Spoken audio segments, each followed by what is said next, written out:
Well, good morning, everyone, and good afternoon for some of you out there. I'd like to welcome you to our webinar today. This is going to be a very good webinar from the standpoint of really giving you a deeper insight on what the power of our evidence solution can do for you, and really how it's going to empower efficiency and confidence in your daily jobs. And this is a follow-up to a webinar that we had last month with IAPE, which was the storage, where is it? Which is the struggle that most agencies have, is being able to manage that evidence, know where it is, know everything about it at all times, and be able to do that with, efficiency. I think many of you probably beat your head against the walls and trying to do your jobs because you want to do a good job, but you don't always have either the skills or the solutions to help you do that. And we're going to be going through that today to really empower you to get a better grasp around your property evidence, your property room with our solutions. And so just a quick bit of house cleaning for this class today. Everyone here is muted. So for those of you who haven't been to one of our webinars before, this is a standard practice because we have so many people in the room with us. It's hard to have everybody on the call unmuted. So you are muted, but we know you're going to have questions regarding this webinar today. So in your GoToWebinar control panel, there is a questions option, and we strongly encourage that you go ahead and submit those questions when you think of them. And they may get covered, and but if they don't during the webinar, if Shannon doesn't hit on those, we will ask as many of those as we can at that time allows us to get those questions answered, because that's really important to us for this webinar, because it's really about answering your needs, your questions, and your goals for your agency. Also, we know there's going to be a ton of information provided during this webinar today. So that is being recorded, and it will be made available about 24 hours from now. So stay tuned for that. If you don't see an email from us or a follow-up email, be sure to check your spam. They do pop in there every once in a while, so I encourage you to look in there and make sure you received it, because it's important that we communicate with you well and make sure you get the information you need from us. And then I would like to introduce Shannon to you today. Many of you know Shannon. She was in our last webinar, and she does a lot of training for agencies across the nation. She's been doing this a while, actually. She's been in the law enforcement world since about 1981. She's worked in many facets of the criminal justice system, and she has broad knowledge based on including criminal defense, prosecution, victim advocacy, and courts, and primarily evidence management, which she's really been focused on since 2004 or so. Here at FileOnQ, she's done a ton of capacities, from training to implementation to execution of your property rooms, and even, Shannon, you might have done some audits, I think, at some point too, if I'm correct. Yeah. You correct me on that. I have. But yeah, she's just great, and so you're in good hands with her. And so I'm just gonna, Shannon, pass this over to you. We can get this rolling, because I know you got a lot of stuff you want to cover today. I do. Boy, thanks for that introduction, Craig. I need to just have you follow me around all day. It really helps my self-esteem, that's for sure. He is correct in that I live, breathe, eat, sleep evidence management since 1994. I joke, oops, okay, I'm not sure why I started right there. Here we go. Yeah, I have grown up in the criminal justice system, and sometimes I will joke, and when I introduce myself, I'll say, "Hi, my name is Shannon, and I've been addicted to evidence management for 32 years now." Like I'm at an A&A meeting. So anyway, I wanted to first welcome you. I'll say good day rather than good morning or afternoon. I'm not sure what part of the world you're in. I am in Washington State. And sometimes people will say, where are you from? I go, oh, I'm from Washington. And they go, oh, Washington, D.C. No. I'm from the other Washington that sometimes people forget about. Everybody knows Washington, D.C., but people forget about Washington, A.C. And they look at me really funny, and I go, it stands for above California. So anyway, ba-dum-bum. Most of you are joining us because you attended our webinar a few weeks ago that Joe Latta from IAPE and I hosted. And this is a follow-up, and you wanted to know a little bit more about FileOnQ's evidence management solutions. First of all, who is FileOnQ? We're based out of Seattle, Washington, although the people who work for us live all over the country, all over the US. And we have a team of people who have specific law enforcement background. We have a total of 185 years combined experience. Here's some old, war pictures from us, in our glory days. And basically all of that to tell you that we completely speak your language and we feel your pain, okay? So today, like Craig said, I'm going to do a very, very quick overview, just the highlights. It'll be enough to impress you, but not so much to overwhelm you. And I know we only have an hour. So I'm going to do this presentation with a combination of some slides and also a live database. So one of the first things that agencies ask is, well, who else uses EvidenceOnQ? Put together a map. This was as of January. I can't believe we're in March already. The time flies. And so you can see that we have them all over the country. And I didn't put the ones up in Canada. I should do that. And then, oops, here we go. Trying to get my, here we go. So what we're going to do is I'm going to give you a little bit of a tour, help you understand how the system is built and the concept of it and accessing it. And then we'll start from the beginning when an item is entered, and then we'll take it through the process of its whole life. So I'm going to quickly go through just a little bit of overview. One of the things that people really like about the system is that it has just a single screen. All the information you need is right here in front of you. You don't have to tab and toggle through all these different levels of the candy cane forest to figure out, what you're looking at. Also, the officers, this is the officer's view. They have some nice little tools that they really like. They can switch it. Every time I hit my enter key, it brings this map thing back up. Okay. Then, there we go. Or they can switch this to night view if they like it. They always go, ooh, ah, it's the little things, right? And then each agency, this is another unique thing about our system, is that each agency that uses it gets to decide what this screen looks like.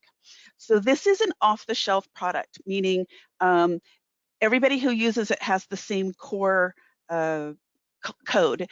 And so that makes it really easy for us to install and to support, because all 350 of our agencies use the same system. However, it has all the benefits of a customized system. We have 2 patents on what's called the profiler. What it does is it allows us to provide you this off-the-shelf product, but it's customized to meet your needs. So the first thing that we do is we sit down with you and decide, what do you want this screen to look like? And you have full control over the name of the fields, where they're located, and what the rules of each field are. We have all different types of fields that have different rules with them. Now, that's one of the most unique things about the system, is that it's customizable for each agency. However, it goes a step further. Not only is it flexible when you first get the system, but it is flexible to change as your needs change.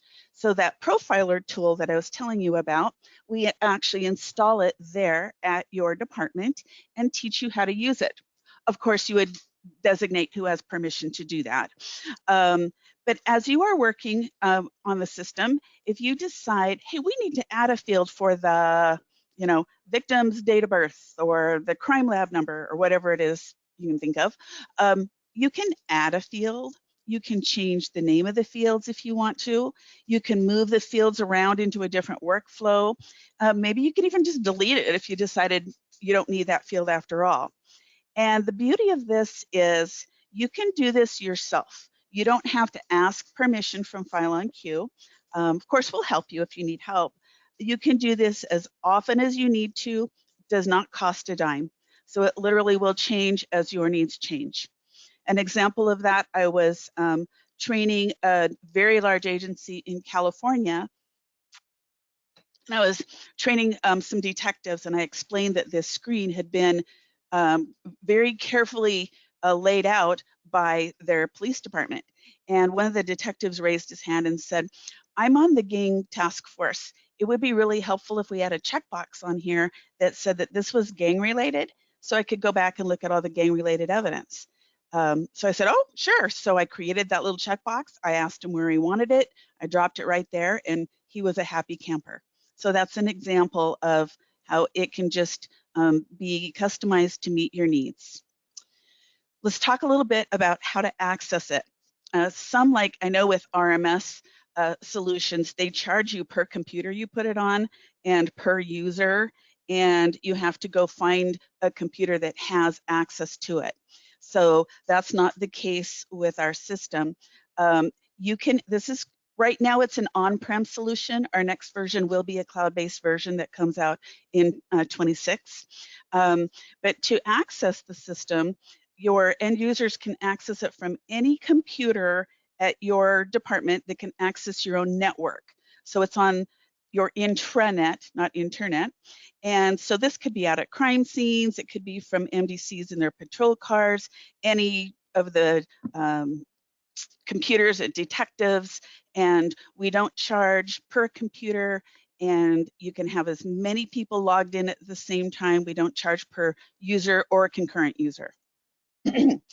Our goal is to help you eliminate repetitive work effort. I am still amazed in 2025 at how many agencies still are solely paper-driven, or a great percentage of their work is paper-driven. I'm very proud of the agencies that are now, though, trying to go paperless. So our thought is, put the data into the system one time. You don't have to have the officers write out the bags and the tags and the form and the sheets and everything. Put it into the system, and then after that, the data should never have to be repeated.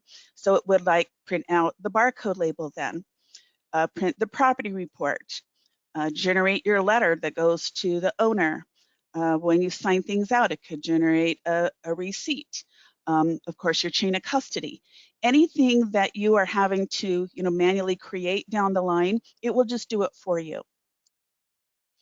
We also want to help you eliminate the paper documentation in your property room.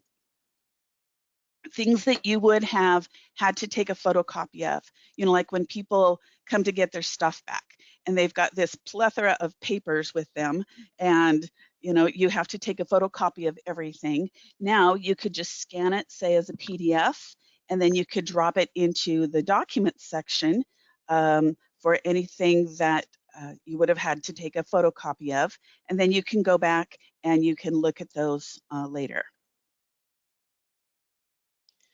Like I said, I'm going to go through really quickly today. I have all sorts of fun stories and anecdotes about each one, but I'll spare you that. So for the officer's view, we want to make this as, I smile and put my hand over my heart when I say this, but we have tried to make this as cop-proof as possible. And I'm not being negative, I'm a realist. I've trained about 10,000 officers and I get it. So we put in a lot of helpful tools and shortcuts for them. We have a quick search field by the case number just to help them save clicks. When they log in, they see a link to the last 10 cases that they entered. So if they have additional items in the same case that they just have been adding evidence to, they can just click on their link to that last that last case number, and then they just add more items to the same case. We also recommend that you have as many of these lookup fields as possible that have a table in there, and they have to choose from the list. That way, it's put into the system the same way every time. It's consistent. You don't have to worry about how the officer decided to describe it or misspell it. You can also set mandatory fields, so it won't let them save the record or go beyond that field unless they've filled in that field. You can also have instructions for each field. So each one that you've decided to have on your profile screen, there'll be a little pop-up and it has some little instructions. So in this example, I had a field called collected location. So it's basically where within this address did it come from? And my pop-up said, example, living room table. This is a fun one that Fresno, California did. they had a field that said collected by, and their pop-up said, "This is you." I thought that was very cute. You also can use your own descriptions. Now, for those of you who use a property module of your RMS, you know that you're limited by those, they used to be UCR codes, now I think they're called NIBRS codes, right? That shows you how long ago I was in law enforcement. But they have things that are really ridiculous, like livestock and farm equipment and aircraft. I had no cows, chickens, or airplanes in my property room. As a result, it seems like everything goes under other because they don't have a description just for a backpack or sexual assault kit or, ammo fragment. So you can use your own descriptions. And you can change these values as needed. You don't need to call us or IT to have assistance. Usually the people who work in property and evidence have the permission to be able to add to these lookup values. Okay, we also, in the effort to make this as user-friendly as possible, we will help them know what fields to fill in. So we have a control field, and that is the type of item that's being entered. So in this example, they're submitting drugs. So now you can see how it's turned on, weight, measure, quantity. In this example, they're entering a firearm, and then we have a turn on make, model, caliber, serial number. You'll notice how some of those fields are dotted with a little orange line. That means it's required. So you can decide, depending on the type of item that they're turning in, what fields you want they have to fill in. So if they're giving you a gun, maybe you want to make and caliber, or make and serial number, and caliber is required. The others are optional. Or if they're turning in money, I know this is a really handy thing to have, and a lot of the RMS property modules don't have it. You can itemize the bills and the coins. So they just put in how many of each denomination, and then the system will actually total it and put the total in the bottom. Because if you've ever been to Joe Latta's IAPE class, there's a little section on, he calls it CCM, Cops Can't Count Money. So this is a nice way to ensure that the right amount is being entered. All right, so the system helps them enter numerous items in the same case very quickly. So they fill out this screen for item number 1. I have mine divided actually into 3 sections. The top section I have is about the event, who collected it. The middle section is the people who are involved. And then the bottom section is about that specific item. So they fill this field out, they enter the information about the first item, and then they save it and print their label. And then they say, okay, I need to add another item to this incident. Instead of having to fill out that screen all over again, it gives them a new screen, but it carries over all of that repetitive information, most of the information up in these red sections. So then they just say, okay, this came from his pants pocket, and it was drugs, and it was cocaine, save, print, add item to incident. So items in the same case will go in very quickly. We can also have it automatically assign the next available item number in the case, and that way you don't have multiple 1s and 2s and 3s. It makes it so much cleaner. So they've entered their items, and then they print out their barcode label. The barcode label, again, you get to decide what it looks like. We've got 3 different examples here. Any of the information that is on that profile screen, you can put on your barcode label. So I liked having my case number great big and bold up top, and the item numbers, and have it at the top of the bag, so when I went to pull them, it was easier to find. But here's 3 very different examples. But having this label and all the information on it, now the officers don't have to spend their time handwriting on the front of the bags, and they love that. And you don't have to decipher their very poor handwriting. And then after that, they can have the system print out a property report. Here's a couple examples from different agencies, and they can print that out and put it with their report. They could save it as a PDF, drop it into RMS, or if your RMS is capable of it, we could just send the information over and it would populate it in RMS, so it goes in your report. You could also save it as a Word doc and then copy and paste the entire thing into the narrative of their report. Okay, gonna take a quick drink of water, take a quick breath. That's from the officer's perspective. Now we're gonna switch over to a live database and have some fun and talk about how to manage this stuff.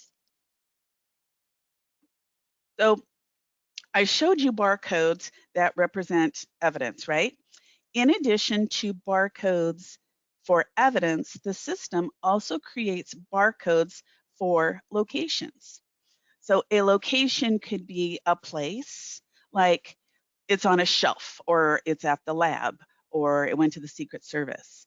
It could also be a status, so like pending destruction, destroyed, returned to owner. It could be a person that you sign it out to. It could be a specific container.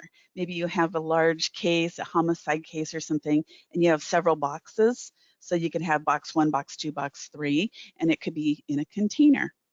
All right, so now I'm gonna go out of my handy dandy PowerPoint and I'm gonna go into, this is a live database. This is the administrative client. This is what you working in property and evidence will see because you need more administrative privileges. The officers, the end users just have more of a dashboard look and follow the bouncing ball. So let's talk about, it's been a crazy 3-day weekend. 4th of July and Memorial Day seem to be the busy ones, right? You come back after the 3-day weekend and your lockers are packed with some of the weirdest crap you've ever seen. So let's go through how you'll do your intake. When somebody puts something into the database, it's going to start the chain of custody electronically. I know some systems, it actually doesn't start it until you receive the evidence, but in this, it will start it as soon as that officer, CSI, whoever, puts the item into the system. So it will say something like, you know, initial entry, temp lockers, whatever you want it to say. Here's the date and time, and this is the name of the officer who is doing the entry. Okay, so you come in, you open up your lockers, you grab your bags, bring them into your property room, and then you need to tell the system that you received these items. So I'm going to scan one of these location barcodes, and mine says receive from intake lockers. Yours can say whatever you want it to say. And now you're going to go in and you're going to scan these items that are in your lockers. It's kind of like Christmas every morning, right? What did they bring me? Only it doesn't smell like Christmas. Okay, so now I've scanned these. Now, when I scan this gun right here, instead of being in those in intake, see how it was received from the intake lockers? Here's the date and here's the time. Okay. Now, I recommend that you do a little bit of quality control. So scan the item, take a look at it. Is the description on the computer, does it match what's on the label? Does it look like what's in the package? Some of you also may verify some things, like with this gun, you're going to double check the model and maybe the serial number. So let's say that I'm looking at this Glock 19 and I say, no, it's actually not a Glock 19. This is a Glock 17, okay? And this serial number, it's not 3s at the end, it's actually 8s. Everything else looks great. So you've saved that. Now, if I wanted to see everything that has ever happened to this record, if I go to the audit, this shows me when it was created and every time a barcode was printed, every time it was transferred, and then every time an edit was made. In fact, if you scroll over here, this tells you the name of the computer that was used, the IP address, and the name of the person who logged in as the Windows user. And if I want to see what Shanon Turner did, I'm going to click on Show Details, and this tells me that Shanon modified the model and serial number fields, and this is the old value, and this is the new value. So this is completely unalterable. No one can go back in and change this and modify it, okay? So now you've done your intake, and I would put my things into piles. And so I grab my barcode scanner. Let's put stuff away. I've got my barcode scanner, and I'm going to go over and put things away. I'm going to scan that location barcode that says handgun vault. And now I'm going to put those guns in the handgun vault. Now I'm going to go over and I'm going to scan the barcode that's on the front of the safe, and I'm going to put this money in the safe. I'm going to go over and scan the freezer. Let's put this sexual assault kit and that swab in the freezer. Then let's go over to, say, shelf B1, and let's just put a couple things on B1, okay? So you're just going to walk around, scan the location, scan the items. It makes a list, and then just click on OK, and now everything is put away. So your intake literally just involves you scan an item, you double check, and then you scan where it's going to go, and we're done. Now let's talk a little bit about managing this evidence. You have to, send it to the lab, check it out for follow-up, all of those types of things. We want to, and this is another part where RMS property modules tend to lack in capabilities. It might track things, you might even have the barcodes and everything, but when it comes to generating forms and going paperless, it doesn't help you much. So let's release a couple things to the owner. So I'm going to come up and I'm going to click on Transfer with Signature. I'm going to scan the barcode that says Release to Owner, and then I'm going to scan a couple things. Let's scan this firearm that I put in this morning. We could actually scan several things. There we go. And then we will put in, why are we giving this back to the owner? Let's say because the case is closed. Let's say pled guilty. I just entered that this morning, so that's a pretty quick judicial process, isn't it? Pled guilty, no co-defendants, smells really nasty, whatever you want to write on there, okay? I'm going to put the name of the owner who I'm giving it back to.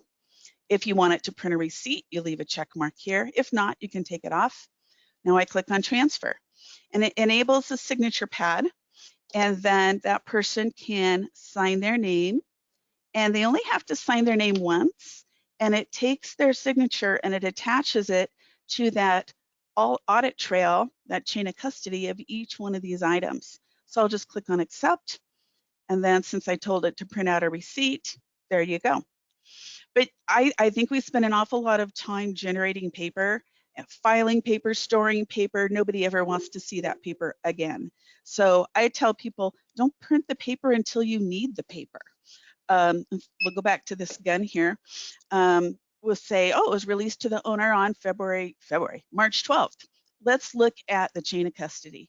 So I'm going to generate the chain of custody for this item.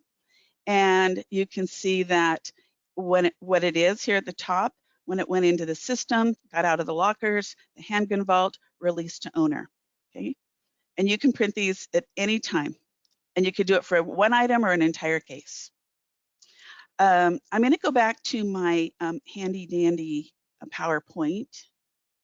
I sound like Dora the Explorer. I need to stop saying handy dandy. Here we go.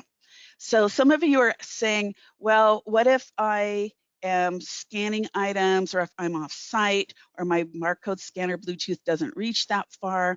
We have a mobile device. It's called FileOnQ. Same type of concept as the FedEx delivery person who's got their scanner and sometimes needs to get signatures and stuff. So you can't, this is in a disconnected environment. It's not attached to your Wi-Fi or your network or VPN or the mothership or anything like that. You can take it anywhere you want to take it.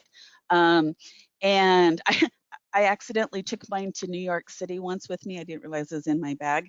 And then for some reason, I left it there, and they sent it back to me 3.5 weeks later. It was still charged. I couldn't believe it. Anywho, that's one of those insignificant stories.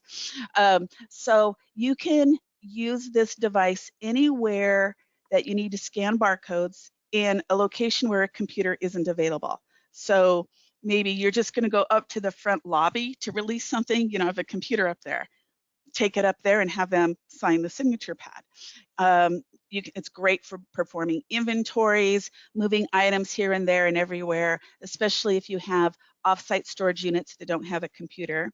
You can have multiple projects stored on this. You can pause a project, go back and resume it, and then when you're ready to dock it, you put it in this docking station, sync it with your server, you go into the application and review the projects, and then sync them.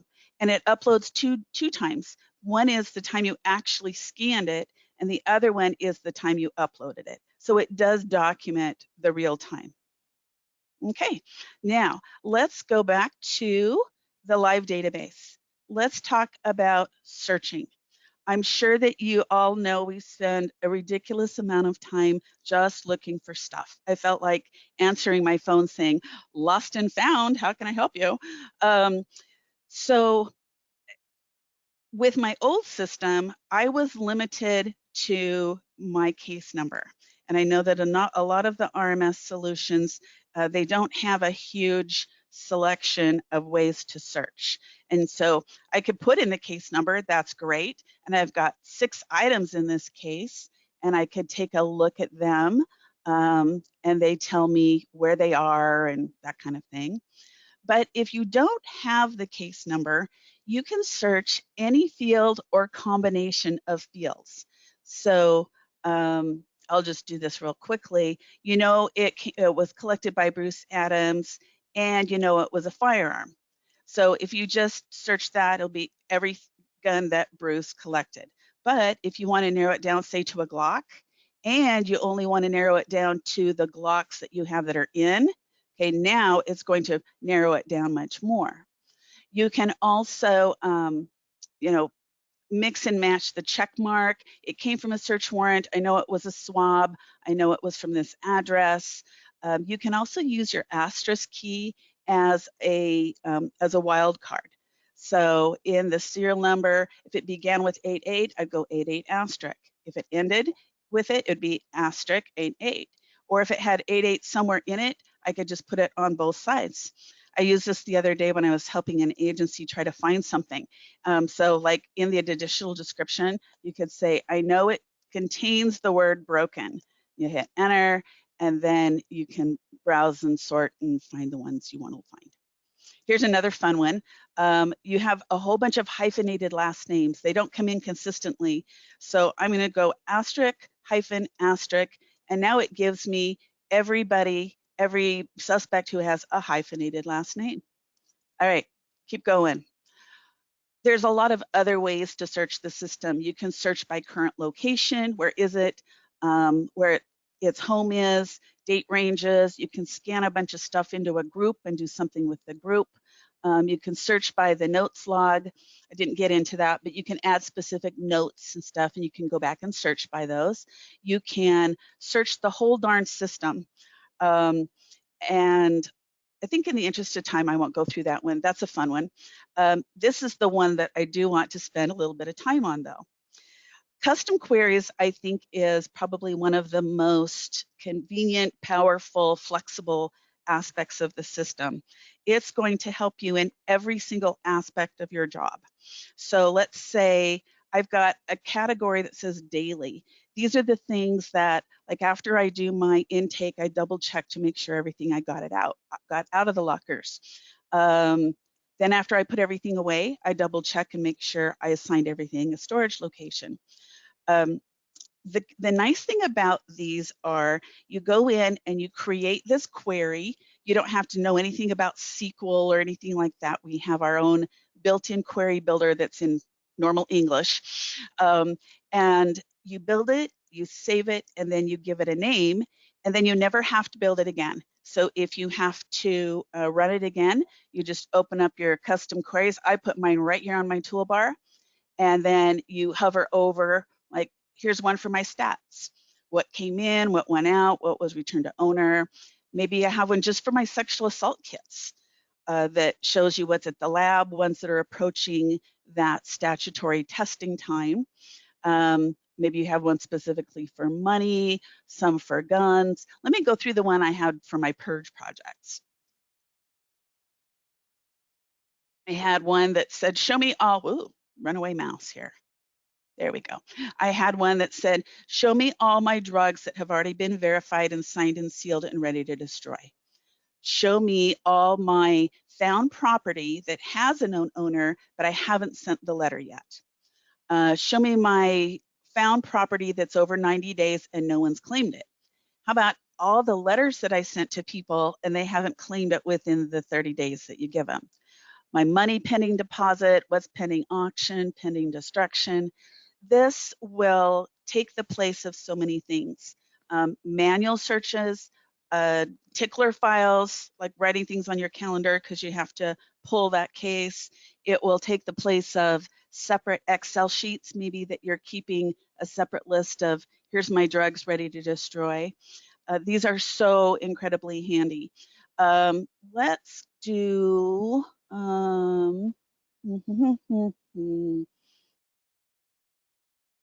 okay, I've got 129 items here. Actually, I don't really want to do 129. Let's do this. I'm just going to grab a few of them.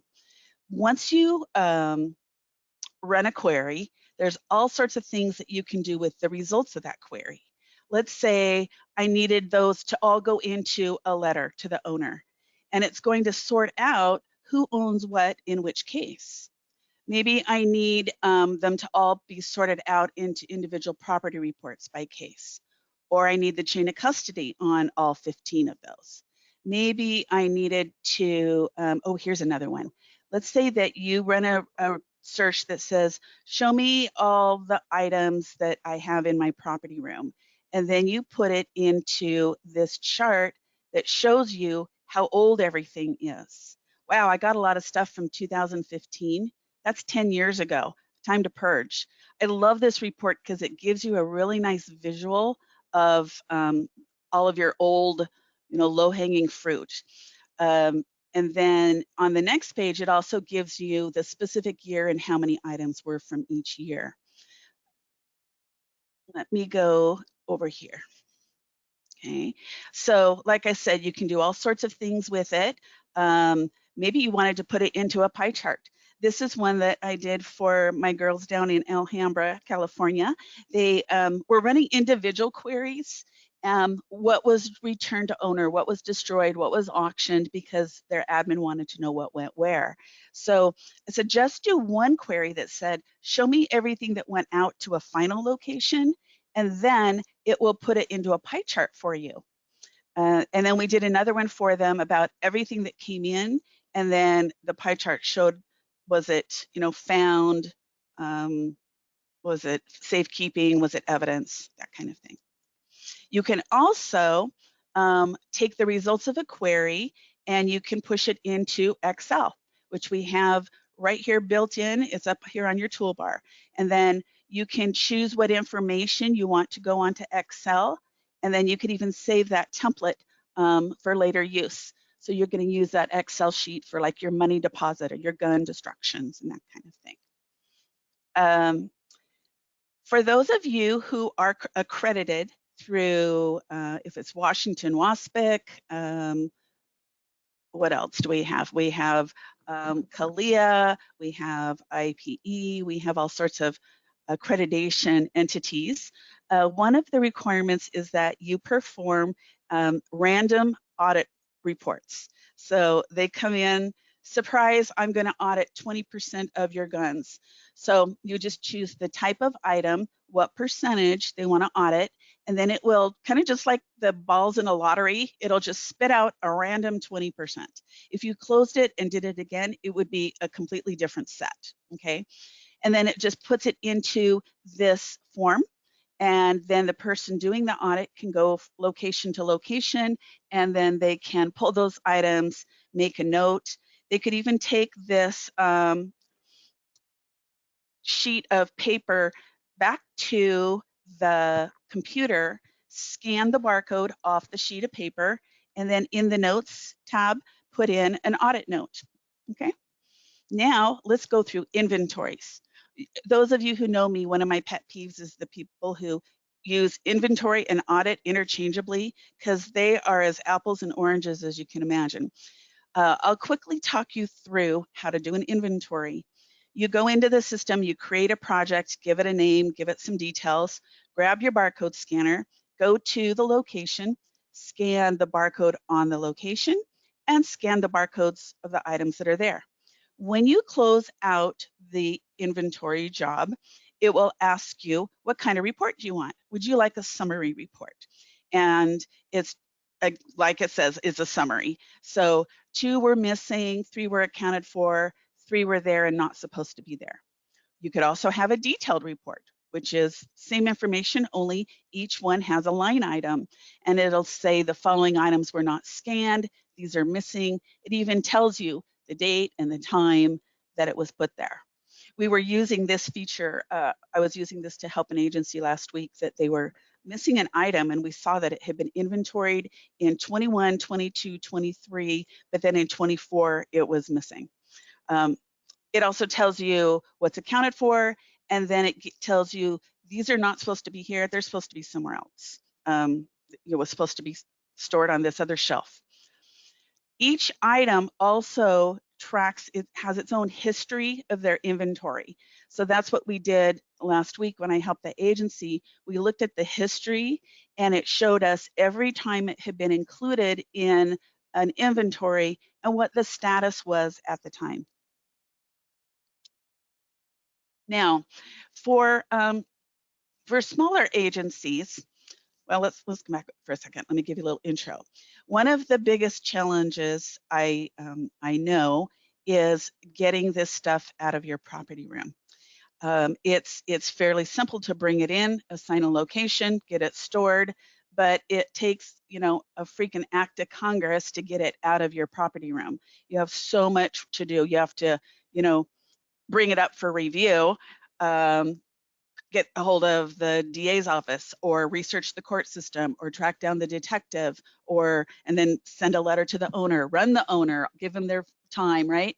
It's, Joe Latta and I had a conversation once about the time-consuming aspect of getting rid of things, and he and I agreed that probably for each item, it takes about an hour worth of time to get it out of your property room.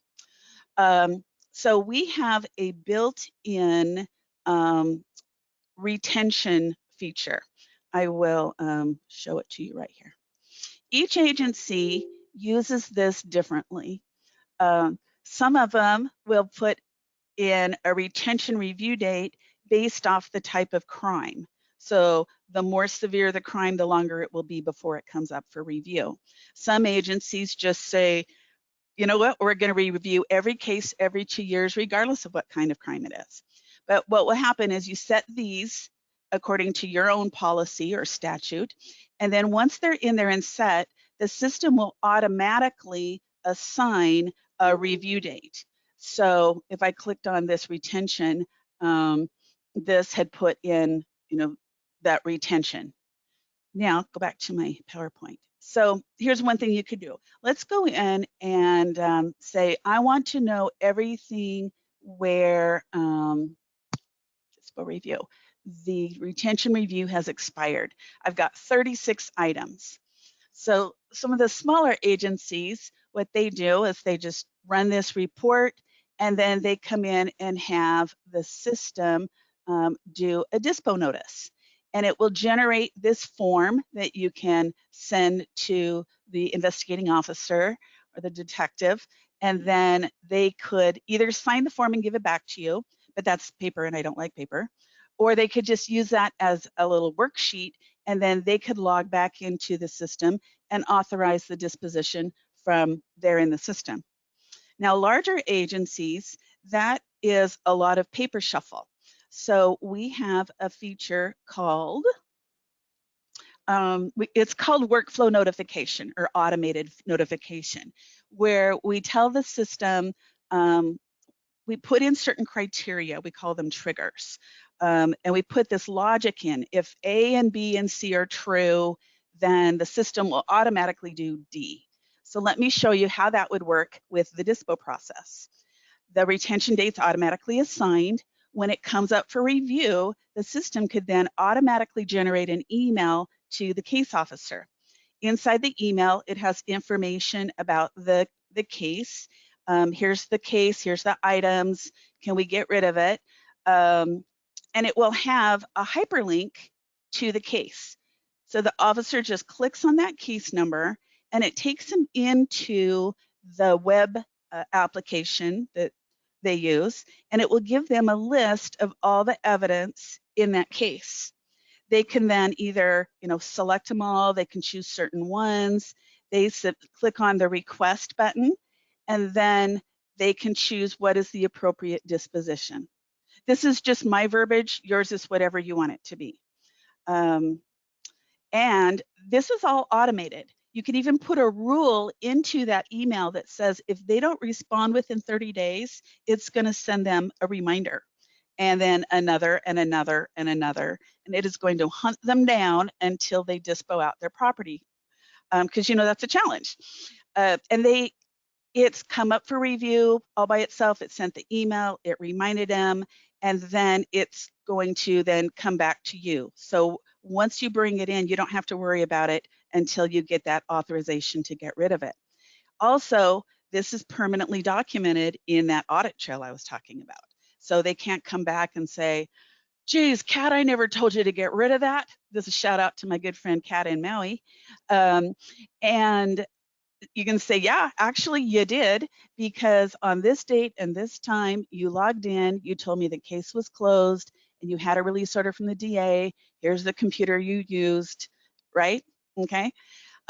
So these authorizations come to you in your request monitor, and they can use this for other things too, like I need this for court, I need it to go to the lab, anything that they would have normally like sent you an email or a sticky note or an owl or however they communicated with you. You can grab these items from the request monitor and have it go into a pull sheet, and it will just organize it by what's where, and you can go pull these items.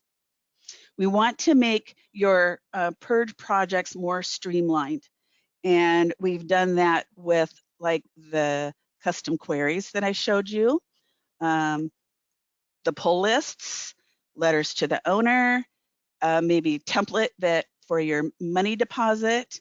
Also, some of you do auctions of valuable things that are left over, no one claimed, and you don't want to smash it and throw it in the dumpster. And maybe you'll send it to an auctioneer. Some of you even use propertyroom.com. And we have the Property Room auction manifest built into our system. So you just say, show me what's ready for auction, put it in the manifest. You could even email that to propertyroom.com if you want to.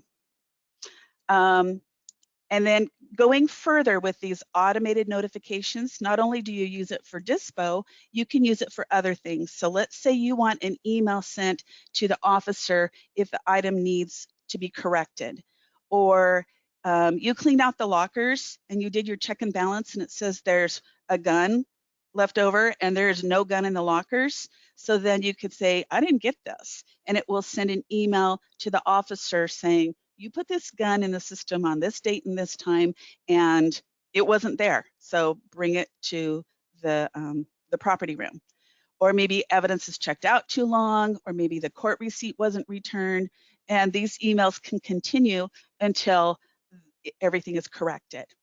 You can also have specific actions, like if certain fields are changed, maybe it will send an email notification to the case officer or records. Or here's one that Miami does. When a sexual assault kit is submitted, an automated email goes to the case detective so they know it exists. And then every time that kit moves, if it goes to the lab, it comes back, then they get another notification. They even get a notification when the lab report is uploaded. when they come back from the lab, the people in property and evidence there at Miami, they have the lab report, and they actually scan it and drop it into the documents section. And then when that's uploaded, it sends the officer an email and says the lab report has been uploaded. We can also have rules that prevent people from doing things like you can't release money until you have a release order. We had one agency that said, well, we want it to be that drugs can't be released to an owner. So you can see in this example, someone tried to release these drugs, and it put in this red, said field validation, drugs must be destroyed. So it can also prevent people from doing something. Okay, I'm almost done. I wanted to let you know, we want to help you. I would happy to do a personalized demo for your agency. It will be more in-depth. I will talk slower. We will go through all of your very specific needs. I can also, if you're like, oh, I love this, but the challenge is convincing my captain or my chief that I need this, I can help you prepare a justification and a return on investment. Because it doesn't just help the people in property and evidence, it helps your entire department. And after 43 years working in the criminal justice system, I know the buzzwords and I speak political BS really, really well. I can also provide you a list of other agencies as references, and etc. Before we open it up for questions and commentary, I wanted to tell you that, you know, back in my day, in the 90s and the, what do we call after the 90s? The zeros, the 2000s, I don't know, the decade that has no name. We were just getting into the digital age. And now it's like half of our evidence is digital.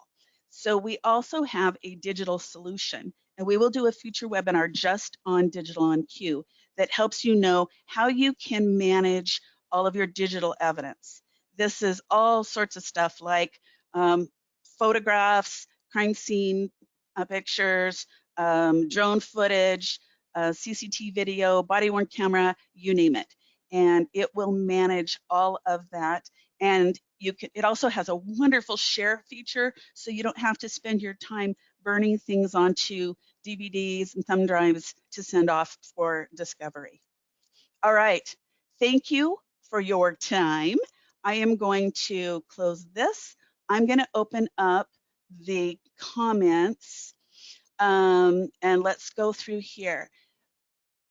Question from Kelly, can an ID be attached to the release? Yes, you can just put it on your scanner and scan it, or if you need to take a picture of it, and then you can upload that into documents.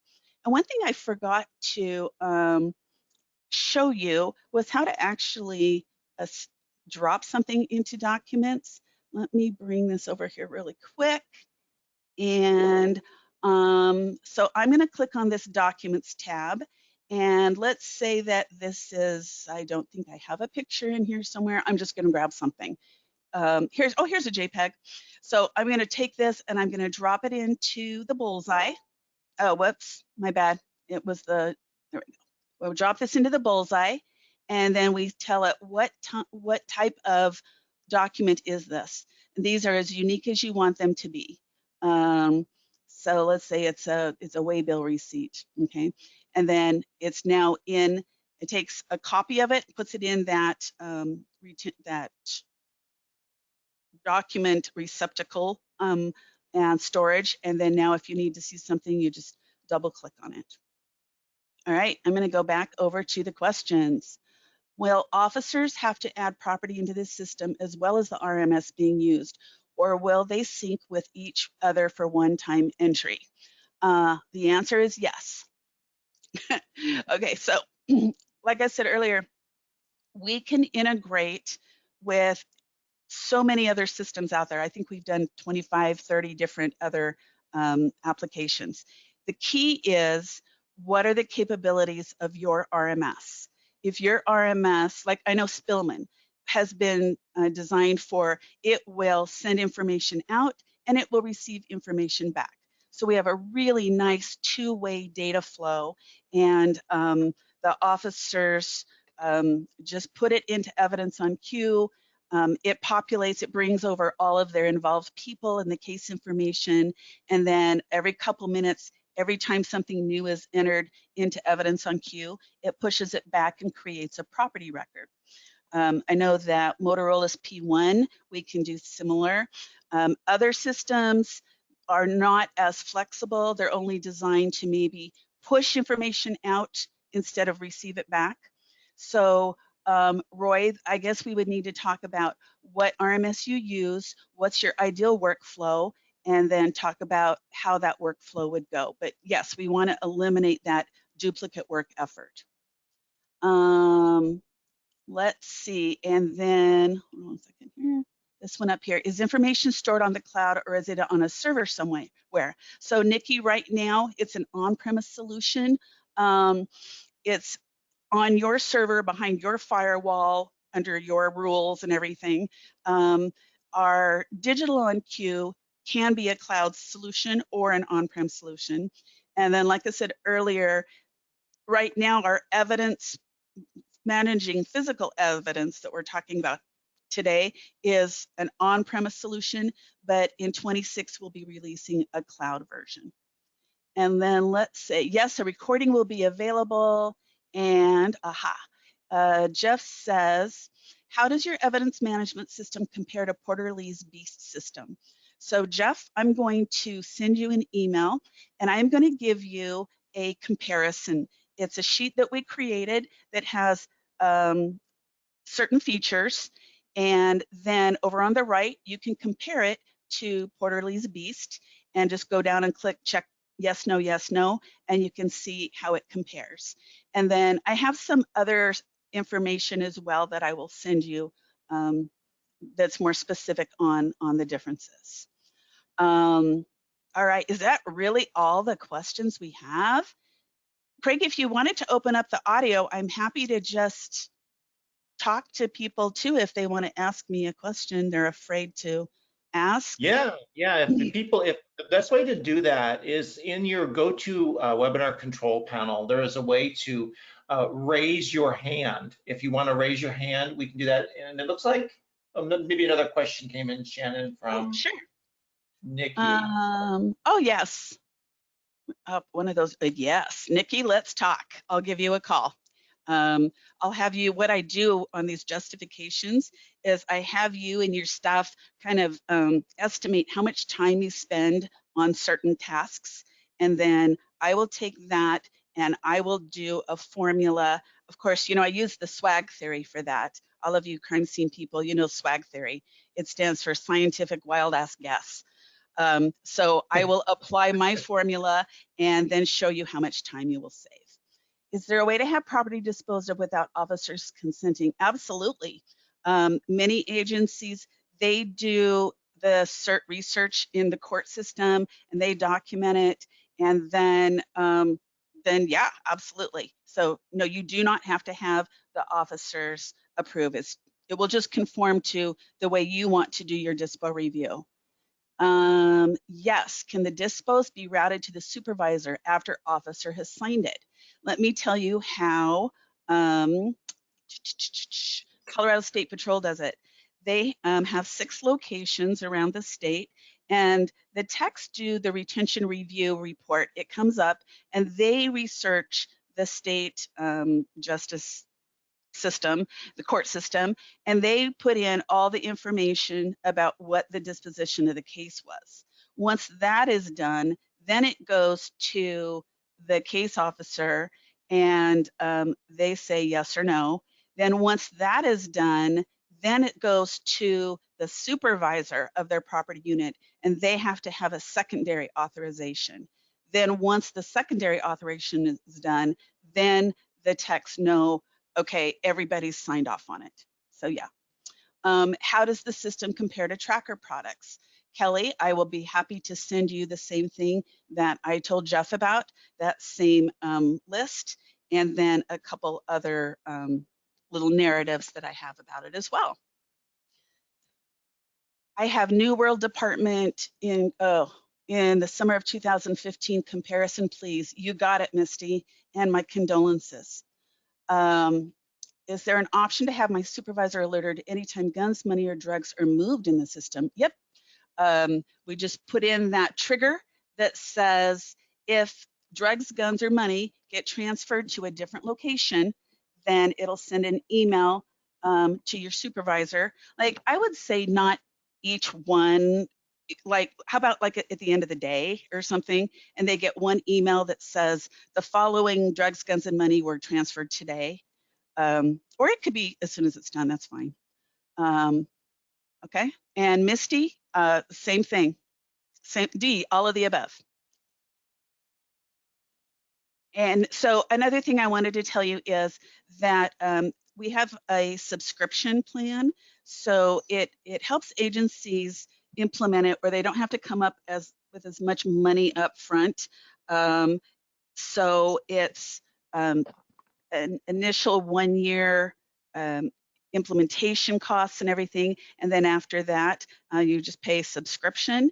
It includes all upgrades. It includes lifetime warranty of your hardware, not just the 1 year. So if you drop it or if it breaks or becomes obsolete, we will replace your hardware for free. It includes unlimited concurrent users, unlimited licenses, unlimited training, all of that kind of stuff. It also includes invitation to all of our webinars and access to our website that has lots of training and stuff, information on it. Yes, that is correct, Sherry. You have the first year costs, which are a little bit higher, and then the subsequent years. So if you want to pay it a year at a time, you can, or if you want to pay it monthly, you can pay it monthly as well. You're not signed into, like, I know some vendors out there, they require like a 5-year contract commitment or a 10-year. There's no contract commitment. Yeah, Sherry, it's better to email me because the cost is based on so many things. How big your department is, bringing in your data. Do you need it integrated? What kind of hardware do you need? All of that kind of fun stuff. So I have a lot of questions I can ask you about that. Also, I believe, Craig, you're going to have my contact information available. They also have like sales at FileOnQ, Shanon at FileOnQ, and we are happy to help you and do a one-on-one with you. Nikki, I'll help you with your return on investment, and I can provide people, if you want to see an example of what a return investment could look like, I could send you one so you could see that as well. And like I said, I'm happy to do another personalized demo. Yeah, and that's one thing we want to provide anybody here that I'm sure you have some more questions and answers sometimes, and you're just getting a glimpse of what the system can do, because Shanon really covered from a very high level of its capabilities. It's tremendously powerful and beneficial. Yeah. And so there's an opportunity after we close out this webinar for just a quick survey to let us know how we did, if this was helpful for you, because we always want to do better. And then also, if you need additional help where you'd like that one-on-one demo or like to pursue some more in-depth conversations with Shanon, please be sure to complete that survey. Yeah. There's a question in there regarding that, and someone will get back to you. Yeah. And I do have one last thing, is that the EvidenceOnQ system will meet all accreditation requirements. It meets all of the recommendations and best practices and standards in IAPE, a lot of the things that Joe and I were talking about in our previous webinar. And I was saying, you know, a good evidence management system should do X, Y, Z. And those comments were based off, you know, what EvidenceOnQ can do for you. And Misty, you know what? We never know until we try and ask. Maybe your deputy chief doesn't realize, maybe your deputy chief thinks that the only car out there is like a Ford Focus, and he doesn't realize that there's Maseratis and all those kinds of things out there. So who knows? We'll try. All right, great, Shanon. Thank you. Thank you, everyone. We're past the hour here, so we know everybody's got important things to do, and we don't want to hold you any longer. But again, let us know if you need more assistance and more help. We are here for you. So Absolutely. Have a great day. Yep, Shanon, thank you. Awesome job. And right. Until the next webinar, we'll see you then. All right. Bye, guys. Have a great day. Stay safe.